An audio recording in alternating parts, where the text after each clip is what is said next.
Today is December 18, Wednesday, and tonight is our fourth day for the Simbang Gabi.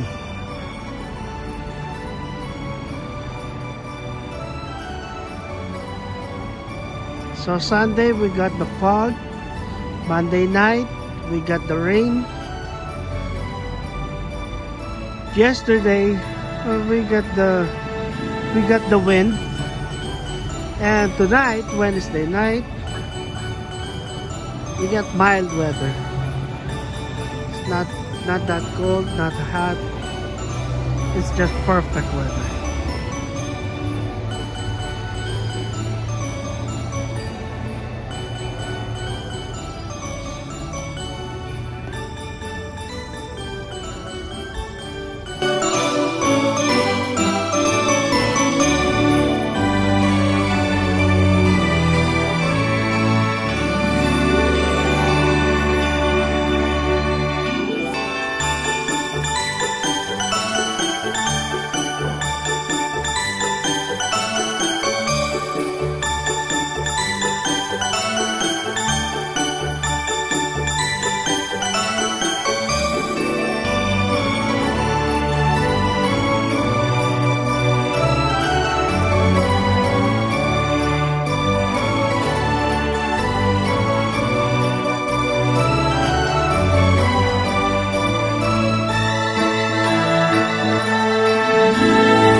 I would like to begin by moving today with a story.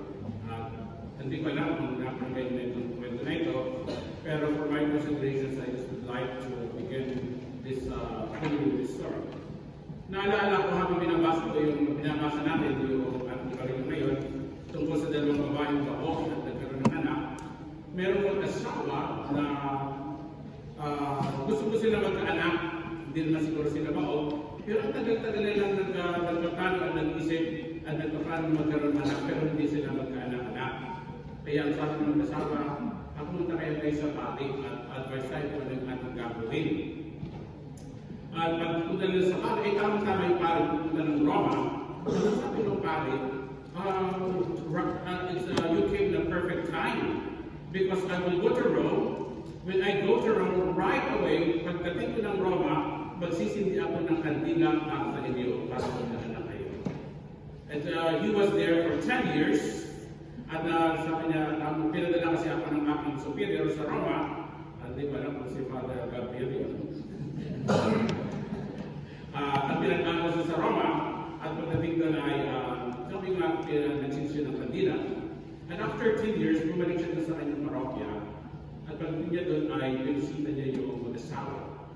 At nung umakatulog sa dito, narinig na niya yung mga ingay ng bata. At yung pagbukas na nakita niya yung babae, may kamang tatlong anak, at meron dalawang bata sa kanyang pahan, at meron mga bata kung nagkaanak sila ng 10. I was surprised. Sabi naman, probably God, hear my prayer. Sabi naman, where is your husband? Nasaan yung asawa mo na nandun sa Roma? Anong ginagawa sa Roma? Ay papatayin yung kandilang sinibihan mo.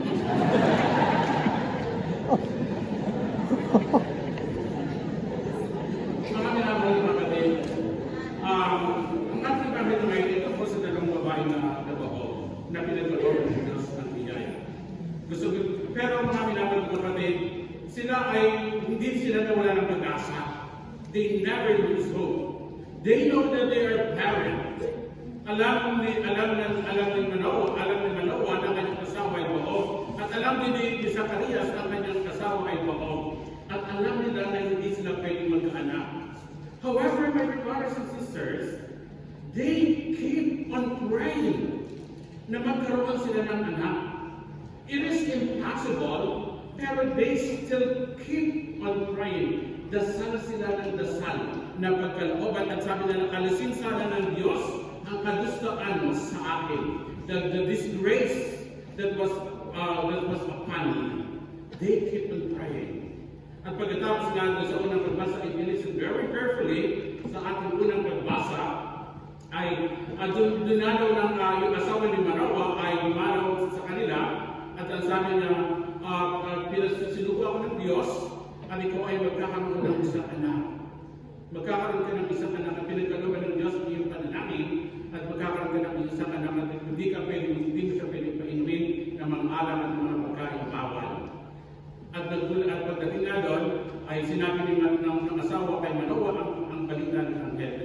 Sabi niya, may isang nilalang ng anghel at ganito sinabi. At pagkalipas ng ilang panahon, may pinagkalooban sila ng anak. Ganun din ang nangyari kay Zacarias. Kay Zacarias, nung siya ay nagsusunod ng kamaniyang at na nag-offer ng kamaniyang dun sa damang ng Diyos, napakita ang anghel. At ang sabi niya, dininig ng Diyos ang iyong panalangin. It means to say, baby brothers and sisters, Zechariah keeps on praying. Sila dasal ng dasal. Sapagat sabi niya na Zacarias, sabi ng anghel, dininig ng Diyos. Huwag kang matakot sa Zacarias, sapagkat dininig ng Diyos ang iyong panalangin, at ikaw ay magkakaroon ng isang anak, ang iyong asawa ay magkakaroon ng anak. Pero ang sabi na Zacarias, paano mangyayari ito? Sapagkat ang asawa ko ay baog at matanda na, hindi na siya pwedeng magkaanak. Pero ang sabi ni Zacarias, ang Diyos ang magbibigay sa iyo ng biyaya. Because of that, Zacarias doubted the message of the angel. Sabi ng anghel, sapagkat ikaw, Zacarias, ay hindi ka naniniwala sa sinasabi ng Diyos, hindi ka makapagsasalita. You know, my dear brothers and sisters, if you remember yesterday, our gospel was about the annunciation to Saint Joseph. And Saint Joseph, ang sabi niya sa ito, huwag kang matakot, Jose, na nagawin asawa sa Vanessa, pero Joseph never died, but never say a word. But here, Zacarias, he doubted and he was silent. Tinanggalan siya ng parang kakayang magsalita. You know, my brothers and sisters, this is the first message that we would like to share with you. Those who trust in the Lord, no word is necessary. And those who do not trust, maaaring ang Diyos ang magpapatahimik sa iyo. And Zacharias was silent. Hindi siya nakapagsalita because he doubted the power of God.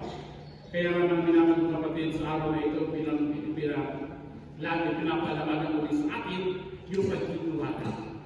You know, sabi ko nga, if you trust in the Lord, no explanations is needed. Walang paliwanag na kailangan.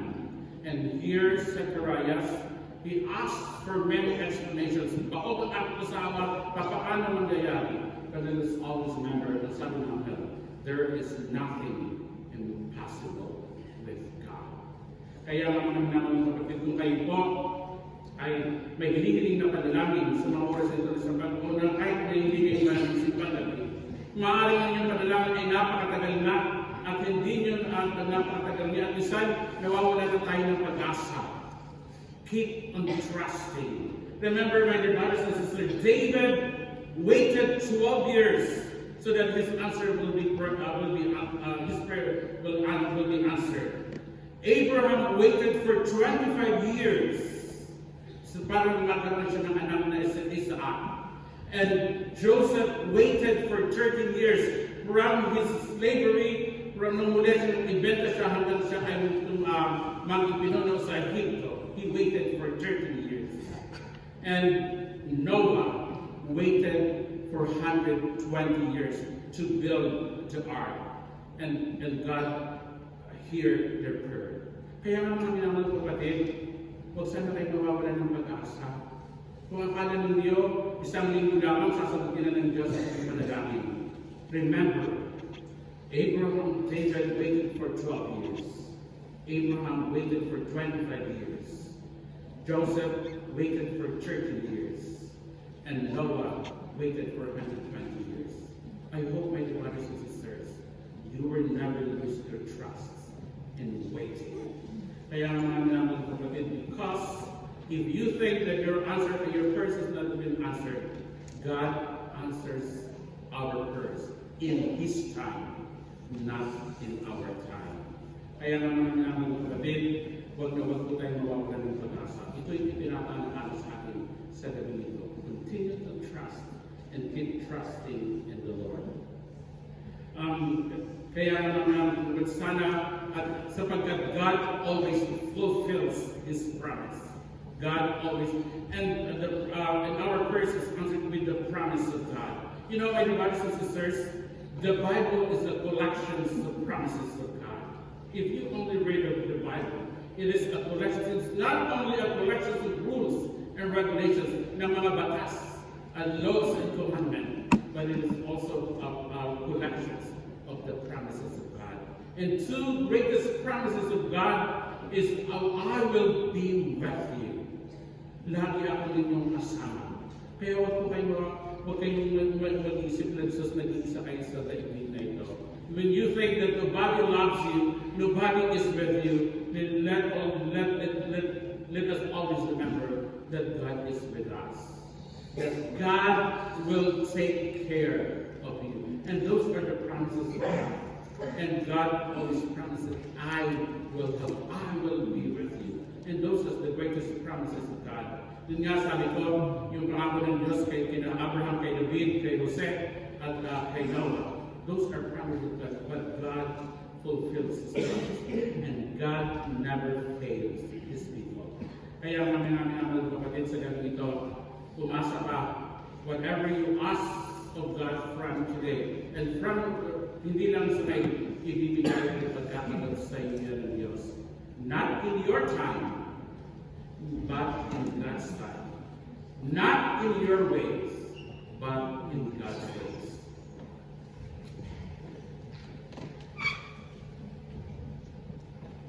Sa